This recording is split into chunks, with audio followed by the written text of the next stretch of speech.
कुछ कहना चाहते हैं? It's like life is come a full circle. Femina miss India का खिताब जीती थी मैं 18 साल की उम्र में। मेरी ज़िंदगी में इतना बड़ा बदलाव आया था और उसी खिताब के जीतने के बाद मेरे लाइफ में इतने सारे खूबसूरत चेंजेस आए, बदलाव आए, बहुत कुछ सीखने को और करने को मिला। और आज की शाम जो मुझे फेलिसिटेट किया जा रहा है मेरे लिए एक फुल सर्कल की तरह है। It's a celebration of all the wonderful choices I manage to make and I am very very honoured and humbled and grateful. और आज के जो भी कंटेस्टेंट हैं उन्हें क्या टिप्स देना चाहिए, उन्हें क्या विश करना चाहिए अपने अंदाज में? मेरी मॉम हमेशा कहती थी बचपन से, जब भी कोई मुझे कॉम्प्लीमेंट करता या प्रेज़ करता था मेरे लुक्स को लेकर, वो हमेशा कहती थी कि beauty is what beauty does. अगर आपके ख़्याल, आपकी सोच में खूबसूरती हो तो आपकी इंसानियत में खूबसूरती होगी।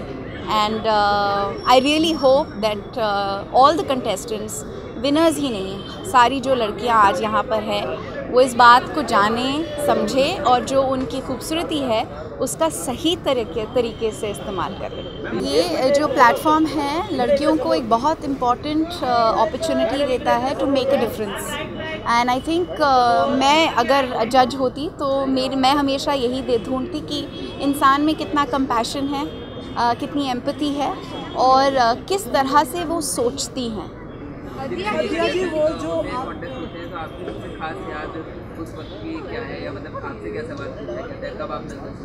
मुझे पूछा गया था if I was the policeman in the garden of Eden who would I punish, Adam, Eve और the serpent.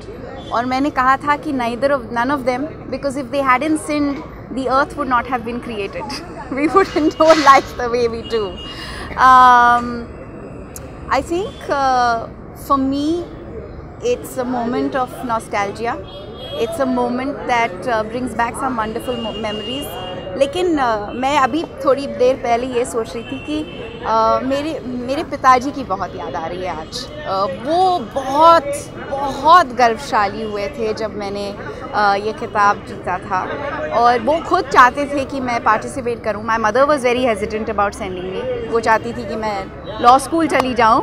She thought it would come in the way of my studies, but my father encouraged me and he was very proud, and I'm missing him today because I know that if he was here he would have been even more proud of this felicitation that I'm being given tonight. हर लड़की में वो सारे गुण होते हैं, लेकिन ये जो प्लेटफॉर्म है उन गुणों को रिकग्नाइज करता है और उन लड़कियों को एम्पावर करता है to further their dreams, to further their aspirations. और जैसे कि हर करियर चॉइस में या हर इंसान के लाइफ में उनकी जो इंडिविजुअल चॉइसेस हैं वो फिर जाके रिफ्लेक्ट होती हैं। ये तो शुरुआत है। दिया, क्योंकि आप मिस इंडिया रह चुकी हैं तो अंदर जो कंटेस्टेंट है क्या उन्होंने आपसे कुछ टिप्स दी हैं? क्या उन्होंने वहाँ खड़े होकर आपने उनका हौसला बढ़ाया? I haven't met them yet, but I'm sure when I do they will want to ask me questions. मैं हमेशा लड़कियों से यही कहती हूँ कि यहाँ तक आ गई हो यही बड़ी बात है। तुम जीतो या ना जीतो, ये याद रखना कि जब यहाँ से जाओगी तो जिस तरह का कॉन्फिडेंस तुम्हारा बढ़ गया होगा वो शायद ही कोई दूसरा प्लेटफॉर्म आपको दे पाता। क्योंकि ये जो ट्रेनिंग प्रोग्राम है, आप 3 महीने अपने माँ बाप से दूर पहली बार एक इंडिपेंडेंटली कुछ एक्सपीरियंस करते हो, and the pressure is high, so you have to find your balance, and all of that gives you a lot of strength to pursue other things in life. जैसे कि मेरे साल में जितने contestants थे उन्होंने सब जाकर अपने करियर्स में अलग अलग करियर चॉइसेस की तब भी सब ने they've all done really well for themselves and they've all really excelled.